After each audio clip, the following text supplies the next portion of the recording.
Training Minute. Today we're going to talk about some considerations when placing an IGel. We've noticed through some QA/QI processes that sometimes we don't set ourselves up for success when placing an IGel. So, something to consider. Before we place an IGel, we need to make sure we have a proper sized OPA in place. We're ventilating appropriately, right? We're doing a good jaw thrust or a head tilt chin list. And we're ventilating just enough to see chest rise. We don't want to overventilate or give too much volume to the patient. Whenever we're placing an IGel, this needs to be a two-person process. One person is going to be ventilating the patient. The one at the head is actually going to be the one placing the IGel. The second partner is going to be prepping the IGel. Something to consider. We have 3 different sizes IGels here, and they go from 3, 4, and 5.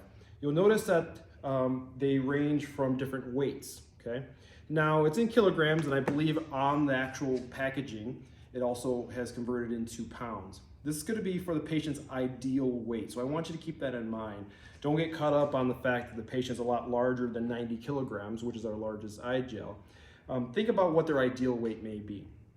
Here are some different components of the IGel. We have the cuff at the bottom here, and this is going to be a flexible rubber. Right up here, so from here all the way up to here is the bite block. When inserting the IGel, as long as the teeth are somewhere within that bite block, we're perfectly fine. If for some reason the teeth are past the bite block or below it, then we need to pull it and consider a different size IGel. All the IGels come individually packaged just like this. They come with a head strap and some Sergey lube as well. Before placing the IGel, we need to make sure that we, again, set ourselves up for success. So while somebody's ventilating, let's go ahead and place the neck strap already back here. And let's make sure that we properly lube up the IGel. When lubing up the IGel, you can use this carrier for it. Just put a little bit of lube there. We want to lube the sides and the top, okay? And we just want a thin layer of lube. We really want this cuff here to be able to bind with the tissue in the airways, okay? So we don't want to put too much lube on it. Another thing to consider is that when we're using the IGel, right before we place it, we should put the colorimetric device already on it. It's just one less step, okay? And then let's have a stethoscope ready so that way we can immediately listen to lung sounds and epigastric sounds.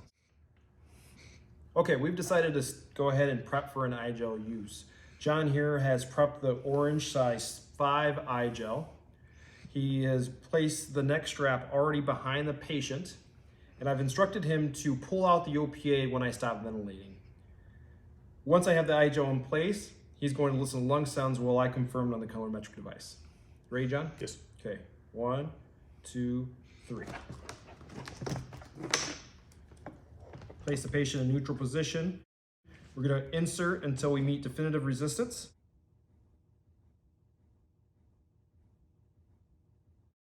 I've met definitive resistance. I'm going to never let go of the IGel, and I'm going to start to ventilate through it. I have a positive colorimetric change. We're looking for yellow on this paper here on the colorimetric. Yellow, yes, means we have a good airway. Purple, problem. Purple is a bad airway.